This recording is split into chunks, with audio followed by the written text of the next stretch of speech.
Hi there, and welcome back to the channel. I'm Cody, And I'm Brad. and we are the Zero Rule Wizards. And today we're having a Rule Zero conversation concerning our channel.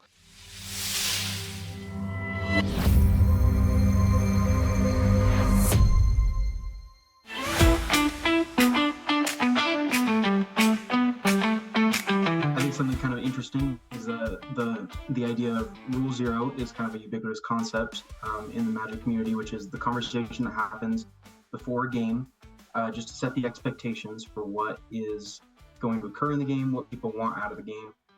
So it's fitting that this is going to be our first conversation in a podcast form, because it's going to be our conversation basically about what we want out of the channel. The inspiration behind the name, 0Rules, when brainstorming what kind of things we wanted to do, we found that we both were interested in the idea of twisting the rules, changing things to make the game a little different than the standard formats. Like the one that we did last was called Skip Your Draw Step. So the idea was we had to build these decks around not drawing any cards throughout the whole game. And I think we both really enjoy the deck building, and so that lets us build decks. And I think that in today's day and age, in Commander and in the community, and with everything that's been going on in the recent months, I think Rule Zero has really lost its way, and there's a lot of people that that don't understand it or don't like it or don't want it or whatever. And I think that it's so fundamental to the identity of Commander that it's something that I feel like I hope our channel helps bring a little light to. When it really comes down to it, Commander is a casual format, and what that means to me is everything is subject to Rule Zero. Even the most basic rules of Magic are subject to Rule Zero.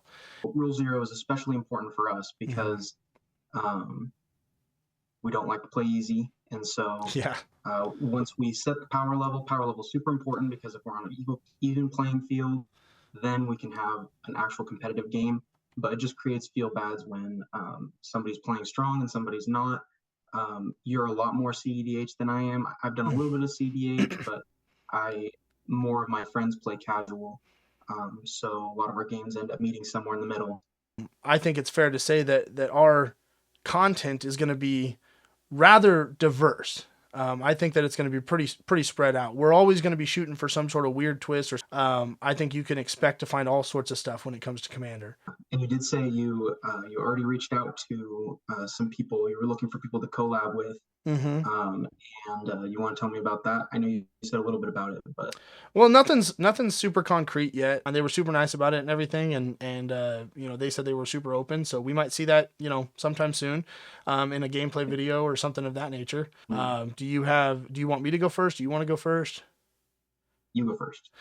Well, my experience with Commander, my experience with Magic starts about 5 years ago.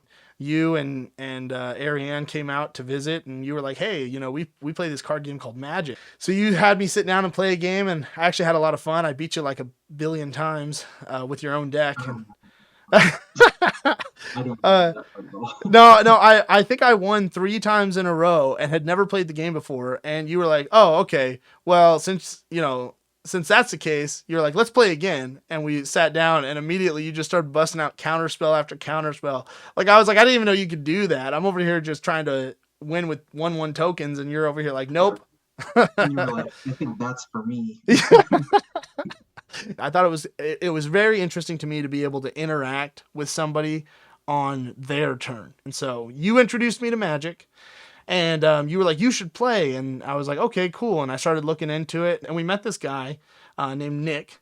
Shout out to Nick Gills. He's a fantastic friend and an awesome player at Magic. He'll likely show up at some point in some video somewhere. But anyway, so I met this group, and I had built a veto.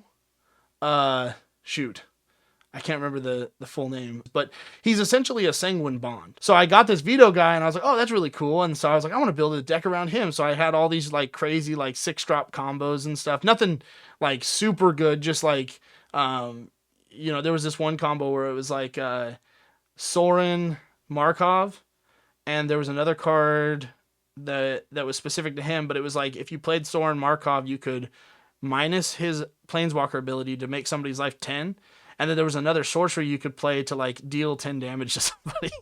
And it was like, so it was like this combo where it was like, it didn't matter what their life was. Their life total became 10 and then it became 0. It was like a very introduction to combo. I just liked the idea that all of a sudden I could win the game, right? That was, I didn't know about Exquisite Blood at this point.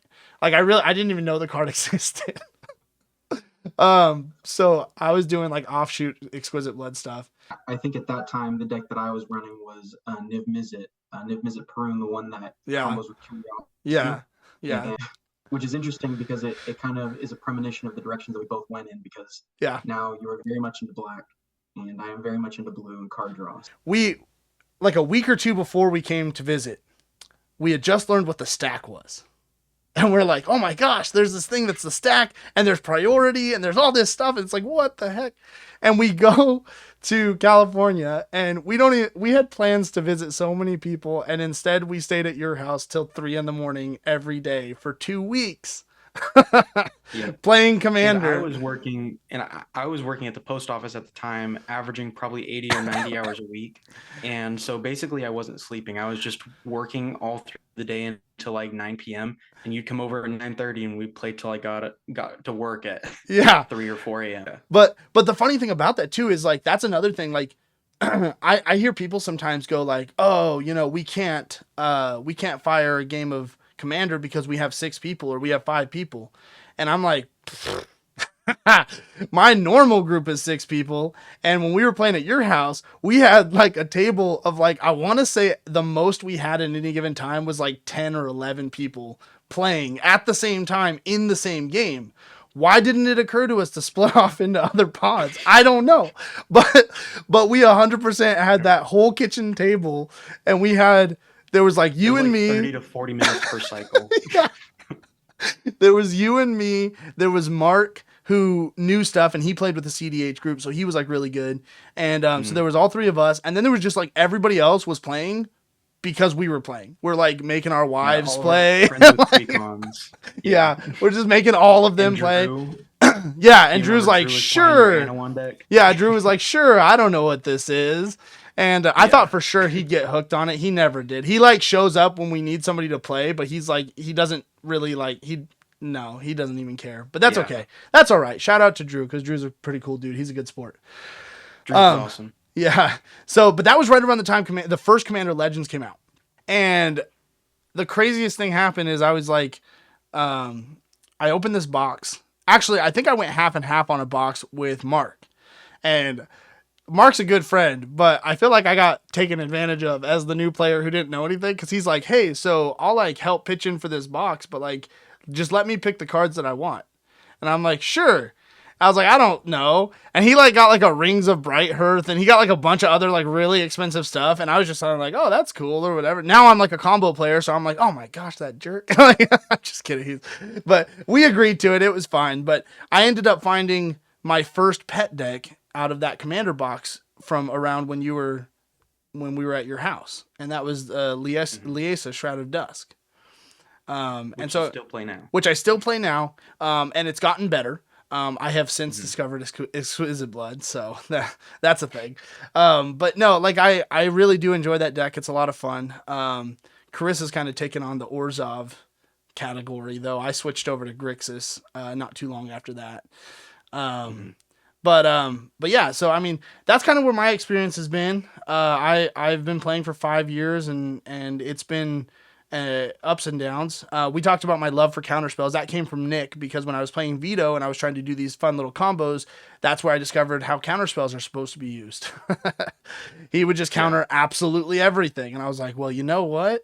And that led into me having more interaction, would led into the complex stacks and things like that. And that's where I really got my love for high-powered Commander, because it's so much fun to watch a stack of like 5 to 6 cards, like spells, and then like maybe a couple of abilities resolve. But that's pretty much my experience. And so I'd like to get into, after talking so long about my experience, let's talk about your experience. Yeah, well, I realized after having you first, maybe I should have gone first, because a lot of my experience was with you, because I kind of had a 2-phase Magic experience, which was in 2013. I was 13, and I was in high school. And I was with my friend Bobby, who still plays Magic with us, but has not followed us to the hyper fixated place that we are now. So he remains in my first phase of Magic experience. We keep trying, and that though. was We keep trying to we're get trying. him. We keep trying. So, And he's trying. He plays a ton of Arena, yeah, which makes me so surprised that he that he's just not hasn't super. joined us in the more competitive world, because he plays good on Arena. So, but hey, it doesn't translate to paper. yeah, So. for anybody who listens, like and subscribe if you want Bobby to be more competitive at Magic. If you want Bobby to be better at Commander, like and subscribe so that we can show him, like, look, people want it. Yeah. We'll put it And on I the know channel. he would be a personality that people would love. So Yeah. I wish with all my heart that he would join us. Leave a comment telling us, if you want to meet Bobby on the channel, leave a comment and we'll talk him into it. We're going to show him once we get 100 comments or something about Bobby specifically. We're going to show him and be like, now you have to. So so we started playing, and I remember we played in math class because we had this great thing that we would do that, looking back, I feel so bad for our math teacher because he quit the end of that year. He quit. So oh no, take fault for that. But we would play in math class and he would tell us to stop, and we would basically say suck it, and we'd continue playing. Oh my gosh. And we were you guys were just such Magic rebels. You guys were the nerds. Have you ever seen that commercial from the 90s promoting Magic the Gathering and like No. Oh my gosh. Enjoy too? Okay, no problem. These guys don't look that tough. You don't think Justice is tough? He started a riot at a tournament last year. I got 4 cards. They're pretty serious. Well, this is their livelihood. If they don't win, they don't eat. So you don't think we're tough, huh? Now, forever, I'm gonna imagine you as these guys in this video being super like what's it called? Edgy Magic players. Oh, I have seen this. This is when they were like, Magic is gonna be for the cool kids. Yeah, exactly. And you guys were living that out in 2013. Yeah. So we played Magic in class, and I remember the big bads of our games where there is a card, I believe, called like Axebane Elk or something like that, and it is a vanilla 6/7 for 7 mana, and that card was unbeatable because it was the biggest creature we had. There was no removal, and we weren't aware that you block with more than one creature. So oh my god, the biggest creature, it was over. Oh my gosh, it's just done. You just win. It was just done. Yeah. It's probably a good thing you guys never learned about Crater Hoof Behemoth. Oh my gosh. You guys would have lost your little 13-year-old minds. Yep.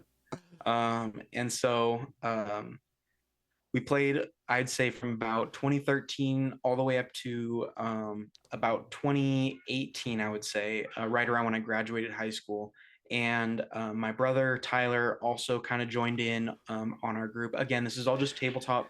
He's been playing the same deck since basically 2014 or 15, because shortly after playing with Bobby for the first time, me and Tyler and our dad, we went fishing on a fishing trip. And after we were like joining a competition to like see who could get the biggest fish. And we won, and we got $280. I won specifically, but we agreed to split it, whoever did win. But I think it's important to note that I did win. Yeah, yeah. I mean, sure. So we went to Target afterward, and we bought our first, the first Magic cards we owned, which was it was an Elspeth and Kiora Planeswalker starter decks. So Tyler took the Kiora deck, and I took the Elspeth Suns Champion deck, and he is still playing blue and green, and he still has Kiora in his deck. And when he reluctantly transitioned into Commander, I had to explain to him you can only have one of each card, and he thought it was pretty lame. But he upgraded to a Commander deck, and that's the only upgrade he's made. Actually, that's not true, because about a year ago, I got him to put his first combo in the deck, and he has comboed occasionally. So Tyler's combo is Erixmathes is his Commander, and he has Freed from the Real, so he can get infinite green mana. The problem is he doesn't have hardly any payoffs. He only has one payoff, I think, which is Hydra Broodmaster, which has Monstrosity X. And so when he does Monstrosity, he makes a bunch of XX Hydra tokens, Oh X gosh. X X Hydra tokens, and that's his only payoff. Otherwise, he makes infinite mana, and then he plays his hand out, and then he's done. So that's basically what that looks like. So Tyler and I had a lot of we played a lot of Magic at a Target in the parking lot near our house because we would ride our bikes to Target, we'd buy Magic there and play there. So we played a lot of Eldrazi, and Eldrazi is kind of something that stuck with me. Yeah. I took a little break while after I graduated, and then in 2020, when COVID happened, me and a couple of my friends didn't have anything better to do, so we got back into Magic, and that was right before going to Kansas to play with you. We played for about 6 months prior to that. Going from there, my story kind of just coincided with yours, which was a transition from playing tabletop casual into going into Commander. And I think probably meeting you, or not meeting you because we knew each other for a long time. But that was Well, probably when we became friends, really. yeah. Because prior to that, which I don't think we've even mentioned at this point, but you were married to my cousin. Yeah. So Yeah. I think Yeah. that So was we were family before we were friends. So yeah. Yep, definitely. So that was something that we could bond over, and then accidentally realize that we have a shared interest for games and stuff like that. yeah. And I think that you more so than Tyler or Bobby was you were willing to be a challenge to my desire to be competitive. So that's where we're at. It's because I share the desire. Did you remember what your thought was that you were having? Yeah, it was about our game experience. So as a general rule, I'm playing with people that are a lot more casual, just because I have a large group at my church that I play with. But I was going to say when we're not playing together, the general game experience is there's one person who's always like, guys, we need to kill Brad. I don't think you understand. We need to kill Brad. And I then make perfectly reasonable arguments for why other people's are more important to kill. And then all of a sudden, out of nowhere, I win, and this person's over in the corner, like, oh my gosh, I told you guys we were supposed to kill Brad. And I'm sure that's the same game experience for you No, on your end. it's not, and I'll tell you why. Because you play with primarily casual players. I don't. My primary group is the reason why I'm in CDH a lot of the time. I wouldn't even necessarily say I'm in CDH, by the way. A CDH player who watches this is going to look at some of our gameplays and be like, well, that's the worst CDH player I've ever seen. It's because I would categorize myself as more of a high power player. So I enjoy playing with expensive cards. I enjoy playing with the sort of the best cards in Magic or whatnot. But I don't always play the most optimally. I do enjoy pet decks. I do enjoy pet strategies. But I enjoy what I think makes me a high powered game player. For a commander is I enjoy things like complicated stack interactions. I think a really good example of what that is, what that place is that we kind of land in is in the game we play at the best possible level that we can, and we're both I would say very well versed in minute interactions, and I would put us in a pretty high percentile for understanding those kind of things. But on the deck building side of it, we sacrifice a lot of power for flavor Yeah. and enjoyment of doing something specific. Yeah. So we like to play the game, and I say we, but I mean even just like this, where I got this whole mentality from, is this group that I play with. We would always play to the best of our ability and constantly trying to get better. We're willing to let the people in our group take back certain actions or redo certain things because, oh, the timing actually is supposed to be this way or it works out better this way. We're willing to let people make those mistakes and then correct them because our like number one goal at our table is we want to play the best version of Magic that we have to play. I think for us, I think one of the things that at least bothered me most when first playing the game was there are so many, like, it feels like there's so many micro rules that you're like, well, what's the proper way to do this? And so many people are like, let's just do it this way. And you're like, no, like it messes up the game if we don't know the correct way to do it. We've both obsessed over the game enough to know all of the minute interactions, and it's like you just get so far ahead that it's impossible to play with people that are more casual because they're just upset at you that they feel like they don't have a chance, you know? Well, and So, and when you say impossible to play, it's like it's impossible to play at the best that you can, right? Because right. Like whenever I play with my casual people, I always feel like I have to pull my punches. Mhm. And I um more often than not recently what I do is I just really power down my deck. And then I try to still play optimally. The thing I enjoy most in the game, although I do like playing optimally, I yearn for big boys. So when I you're, see you're a Timmy player at heart. I am a Timmy player, but I'm forced to be optimal. Yeah, So yeah, you're forced to be the control born to be player. born to be You're big boy, forced to be control player. yeah, you're a Timmy player at heart that has to police the table. Yeah. So Eldrazi is something that I got a lot when I was younger, and then once I started having a job and could actually pay for some bigger Eldrazi, I bought every Eldrazi there is. So. Some people feel like I'm a Spike, but I feel like I'm more of a Johnny. I don't necessarily have to win at all cost or have to play the most powerful things. But I really like combos, and it can be a 2 card, you know, Thassa's Oracle Demonic Consultation combo, or it could be a 4 card like 15 mana combo. Like I really don't care. I really like combos. I like putting pieces together and being able to maximize whatever's on my board. And I feel like people don't always recognize that. You know, people see a combo and they're like, oh, well, you know, but it's like, no, some combos are just completely like inefficient, and I'm okay with those too. I really like any kind of combo, really. I just like being Yeah. able to pull out the win out of nowhere, you know what I mean, or pull out the infinite mana out of nowhere, you know what I'm saying? That's what I really like in terms of play styles. Yeah, and you're always looking for the minute interactions and how things seem to kind of work together in like a Ruby Goldberg kind of style. Yeah, no, for real.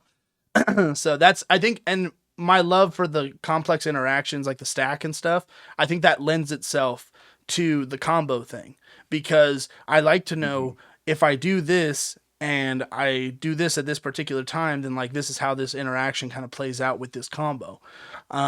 Sometimes that means really unique combos and really unique cards. I know a combo that appeared in one of our games of the no draw step that we recorded. I don't know if it'll be the one that we post or not, but one of the combo that showed up was Blood Chief Ascension and Mind Crank. And I thought that was like a really well-known combo, but I don't think anybody at the table knew that that was even a combo, except for I think John. Right. And he tried to use it, Right, and then it killed him. Played it. You just kind of played it, and we were like, all right, pass priority, and then you're like, all right, well, I won. We're like, oh, Yeah, wait, what? you're like, wait, what?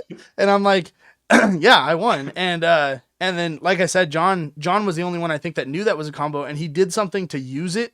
And so John ended up using my combo to kill you and Doug.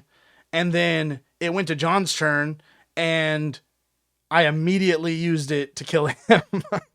Because I think I pongified something. It had instant speed. I don't think you realized it had instant speed interact, or like it wasn't able to be used at instant speed, you know? No, what I don't think he realized, or what Or was he he just didn't, trying to guarantee second? he was trying to he was going to use his commander or something to try to draw into cards. I don't remember exactly how it worked out, but he was trying to draw something to hopefully kill it before it could kill him.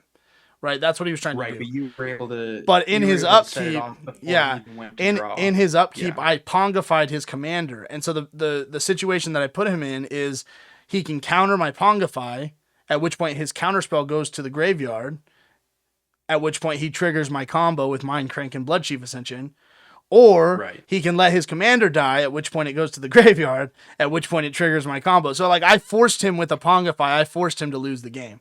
So, but combos like that, like that's a 3 mana combo. It's a very powerful combo. It takes a little bit of setup. I was really nervous with every turn because you have to get 3 counters on Blood Chief Ascension, and so I'm like, oh, are they gonna kill it? Are they gonna kill it? Are they gonna kill it? Nobody killed it. It's my turn now. Yes, you know. And I was holding Mind Crank the entire time, and I'm just like, oh gosh, you know. But from now on, you are not getting away with Blood Chief Ascension anymore because this is the second game where it's been extremely impactful. It's a very powerful card. Whatever. Oh, it's so Yeah. good. And even without Mind Crank, like in the last game that you're referencing, I think that was just a casual game that we were playing. But it was Yeah. nuts. It just Then went I bonkers. And played then I played that one dragon that makes copies of non-creature permanents, and yeah. so I had 2 copies of Blood Chief Ascension. You had a copy Yeah. of Blood Chief Ascension, And it was a people kept trying wild. to kill my copy of Blood Chief Ascension. And I'm like, what the heck? Yeah, That's why you're that's the better. power of politics. That's what politics do. Yeah, 100%. You're like, everybody's like, what should I kill? And you're like, Cody has Blood No, Chief Ascension. what it was you were like, guys, he has 2 of this card, and I was like, yeah, but they don't have counters on them yet. And everybody's like, yeah, we need to kill Cody's. Yeah, I think a really good example of my play style has to do with I'll just give an example of a way I've been playing recently. So there is a card called Elder Gargaroth that I've been trying to play in a game for so long. Nobody's letting me play it, but I wonder why. That card is kind of like the perfect example of what I wish I could be doing in a game. It's just a big creature, very competitively costed. It's 5 mana for a 6/6, and it lets you gain life, draw cards, make creatures. When we did the skip your draw step game, that was pretty much the only card that I included in there that I was like, I don't care if this is good, I want to play it, and it got countered over and over again. I was so upset. And you kept getting it back. I was That's the playing- worst part, is you kept getting it back and it kept going away. I was playing so non-optimally because I was like, please let me play Elder Gargaroth. And I was spending so many resources. I think I searched for it. And Yeah, I you were played like, it and it got countered. you were like And I Commander regrowthed it. or Gargaroth. And then you'd play it and it was like counter. It's like, dang it. Yeah. So, and then even last night, I was playing with Ariane, my wife, and I was trying. I tutored for Elder Gargaroth. I had better cards to tutor for. I wanted to play Elder Gargaroth, and I tutored it up. I play it, and she just gives a smug look, and she beast withins it. Oh, And gosh. I'm almost brought to tears at this moment because I'm breaking down, realizing that I will never get to play Elder Gargaroth. So that's a good example of what I'm looking for in a game. Is I like doing that. Besides that, I love Eldrazi, and I love the feeling of being the arch enemy and everybody fearing what I'm playing. So I think that comes probably from the imbalance of when I play with a more casual group. Generally, everybody does understand that I'm playing it like at a higher power than they are, and they almost always all team up on me, and I love doing that, and I love having to fight what feels like insurmountable odds. And then you So, like winning against it, huh? That's what it really is. Yes. You like winning 3v1s. We should do love playing Emrakul, the Promised End, and playing Echoes of Eternity and copying the ability and taking control of 2 different people's turns. So I'm just playing the entire game myself. So strategy that we don't want to play ourselves, I think, is what it is. Yeah, that's really what we don't like playing these.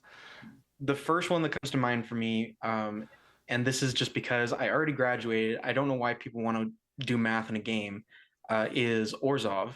I would hate to play an Orzhov deck because all you're doing is just clicking up and down on your life total the entire game, and you're like, okay, 3 + 5 plus how many creatures times how much? Brad, be more specific. Orzhov is not a deck strategy. Orzhov is a color combination. I don't want to play Orzhov. What does that mean, though? Like, what about Orzhov? Okay, aristocrats, I guess is what I'm going after. Okay. Because Orzhov is aristocrats. So you just hate is- Thalise. I hate Thalise. I hate Liesa. I hate everything you built. I didn't build And, Thalise. I didn't build Thalise. Carissa built Thalise. That's Carissa's Okay, baby. well. That's her pet deck. So when you get a nasty comment from Carissa on the video, Okay. We're going to get our first dislike. yeah, it's going to be Carissa. But like, aristocrats just kind of bloats the entire Orzhov color. And if I challenge anybody to give me an Orzhov deck that is not some sort of aristocrat. That doesn't turn into an aristocrat deck by accident with a sub theme of life gain. So there we go, guys. Brad has dropped the gauntlet. Challenge accepted. Anybody who has an Orzhov commander that isn't an aristocrat strategy, please leave it in the comments below, and we'll let Brad respond to those comments and just talk about how you're wrong and why it's an aristocrat strategy. So, Yep. I challenge anybody to build an Orzhov deck without it saying anywhere gain 1 life, lose 1 life, pay 1 life. That would be an interesting day. So that just screams at me as something I don't want to be doing. When Chris is playing Felice, I am totally accepting. I want people to do things even if it's unfun for me, because I want the opportunity to be unfun as well. Yeah. But when she does, I just go, and I just sit back and I wait to hear what my life total is supposed to be. Yeah, that's exactly. And You I'm don't like, even do the math. You just like, Carissa, what's my life total at now? Yeah. Oh man. So, anyways, I hate Orzhov so much. It was funny when we were talking about like the notes for this podcast. I was like sitting here and I was like, strategies we dislike playing. I don't feel like I dislike playing anything. And you immediately were like, you don't like playing Voltron. And I was like, oh, you're right. I don't like playing Voltron. I just find Voltron so hard to play. It's not so much that I think it's a bad strategy or a bad archetype. I find it super hard. So as a combo player, 90% of the games that I play, I am killing everybody at the same time. And nobody has time to react. With a Voltron deck, I have to kill them most of the time, one player at a time. And there are ways to get multiple combats and things like that. But I just find those strategies so hard to pull off. Maybe I'm doing it wrong, but Voltron is definitely something that I'm like, I cannot stand Voltron because it's just so difficult for me to play.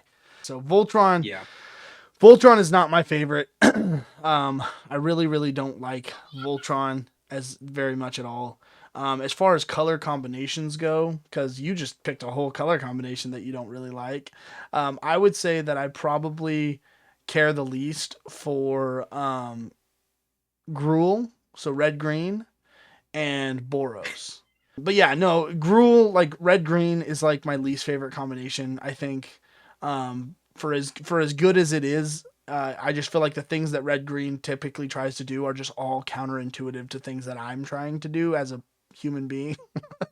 And I think that also comes into the fact that when you do play, not just Gruul, but when you play decks that lack interaction, I think you always seem like you're having a bad time because stuff just happens and you're not involved. Whenever you play Yorvo, I feel like if somebody plays something and then I'm like countering it, or if I counter what you're doing, and then immediately like you're just like, all right, it resolves. I think you just are like sitting there sad because you didn't get to do anything about what just happened, you know?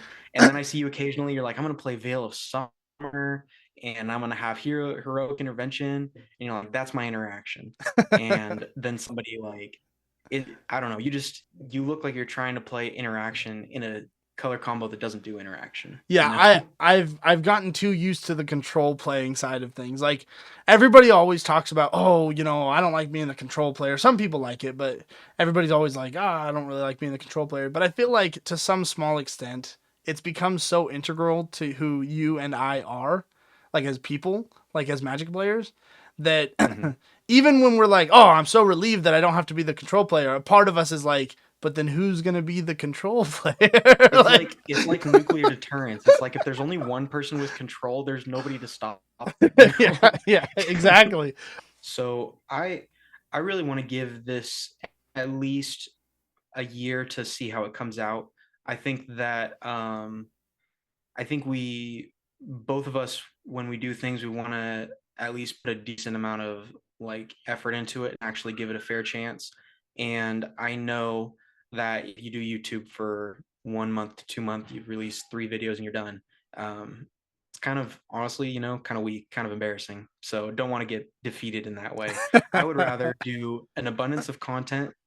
And if we still suck and nobody's watching us after we've released like 30 videos and we're getting nothing but like criticisms, because our very first comment was a criticism, by the way. Oh, it was a nice criticism. He wasn't really criticizing. He just was trying to offer some friendly advice. So if we release a year's worth of videos and we're reasonably consistent and we're still bad and nobody likes us at that point, then I'll be like, all right, well, I tried and I'm not a YouTuber. So, but I got to at least give it a fair chance. Yeah.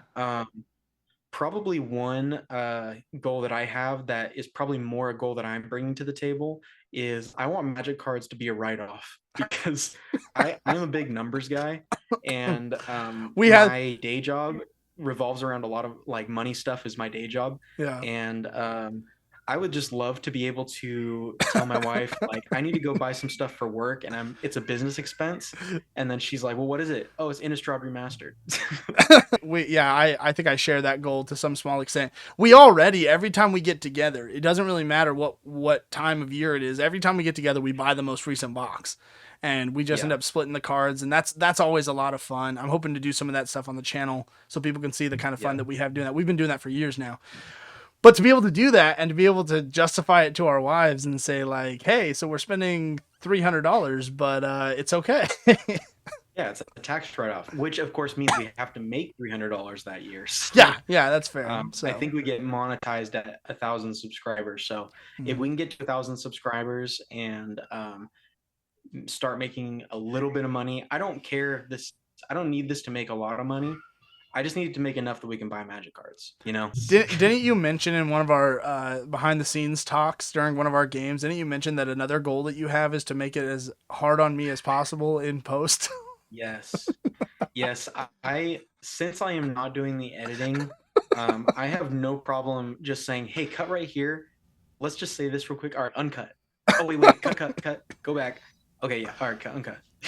So whenever a video is really clippy, just know that's because I have no desire to improve and get better because there's no punishment for me if I'm being bad. Brad's like, do I even have to play my deck, or can you just animate the cards? Like, yeah. Yeah. And then I think probably what I'm going to start doing is I'm just going to start referencing cards as much as possible, like in games and podcasts, to be like, oh no, pull it up on the screen right now, you know. So I don't know the name of that card, but editor will pull it up. So. Editor, can you put in this clip from the 90s, the commercial? Oh gosh. Yeah, that's gonna be. Oh what are your gosh. goals? Oh, my goals. Well, obviously, so funny enough, unlike you, I actually don't really care if we make money on this channel. I want mainly to promote the idea. My hope, if one person sees our content and it promotes to them the idea of the importance of Rule Zero, that's kind of my biggest goal, you know, personally. Is just I really want people to see how much of Magic the Gathering, and particularly Commander, is really subject to Rule Zero. You know, the rules don't matter. You know, what matters is you're doing fun stuff with people that you care about, you know. And I know that's hard to do in casual settings at like LGSs with people you don't know. But it's also part of the reason why we make friends that we do, is because we start having these conversations and we develop pods and we start having consistent games with the same people, and we really do develop these relationships. Nick has been my friend for 5 years. That's just crazy to me. He went to my daughter's first birthday. She's now 5 years old. That's insane. You know what I mean? And these are the kinds of relationships and friendships that I value very much to this day. So that's one of my own personal goals. And I would probably say that's probably number one on my list, whether we get monetized or not. It'd be unfortunate if we had to stop because we weren't monetized. So that, you know, I guess you could say that's a second goal. But then more importantly, I'd really like to reach out and start to get to know some of the Commander community that exists. In particular, we have one mutual goal, which is kind of a joke but it's also very serious. Yeah, we're mentioning it in the video because if they ever see this, we want them to know that this was on our minds from the get-go. Should I say it or should you say it? I was gonna say, I think we would like to collaborate and either guest star or have guest stars from various YouTube channels, and one channel in particular for me is the Play to Win channel with Cam and Dylan. I would love to play a game of Commander with Cam and Dylan versus me and Brad, and I would just like to see how we do. You know, those guys are excellent players. They're very big in the CDH community, from what I understand. They're a pretty big influence for me anyways. And so I really, really hope that we get to get to play against them. I'd really like, if they see this video and they're interested at all, I'd really like to play a two-headed giants game against them, CEDH two-headed giants against them. Yeah. And just, see whose channel's better. You know what I mean? So really, what we're saying is this whole channel is this isn't actually about anything other than just we want to play against some of the Magic celebrities out there, and once we do, we're done. So once we do, I mean, we've basically peaked. And, yeah, that's it. That's all we're gonna know that. Yeah, we will. Once they have us in their studio, we will let them know, hey, so we only started this so we could play a game with you. Yep. So don't expect us to see us anymore because we're peacing out. We're gonna retire. That's gonna be our retirement announcement. Is the time that we get to do that. So. Yeah, but 100%, this is just so we can play with some Magic celebrities. If we get, for me, it's probably MTG Goldfish. Yeah. If we can play with them, or I've been watching Play to Win more recently. If we can get to play with them, or Skill Check. I love Skill Check. Yeah. Yeah. So if we can play with any of them. That's what this is about, really. No. We're just very committed fans. I don't want to play with. I don't want to play with any of them. I want to play with all of them. Like I want to. It's a checklist, man. I don't know if there's a particular order, but it's got Play to Win, MTG Goldfish, and Skill Check all on this checklist. You know what I'm saying? Yeah, nitpicking nerds. I commented on your videos once, and you guys mentioned in the video. Yeah. So we're actually already friends. You just don't realize it. But yeah, so that's our personal goals. And then as far as channel goals go, I think it's pretty obvious. We would like to do as well as possible. I think you and I have the mindset that if you're going to do anything, you should do it to the best of your ability. And so we are trying and we are learning. And like you said, if after a year it's just evident that we still suck, then we probably won't continue. But we would hope that we would be able to continue doing this stuff, because I do it because it's fun. It's a chance. It's an excuse to get to play Magic. It's an excuse to get to hang out with you, to hang out with other friends.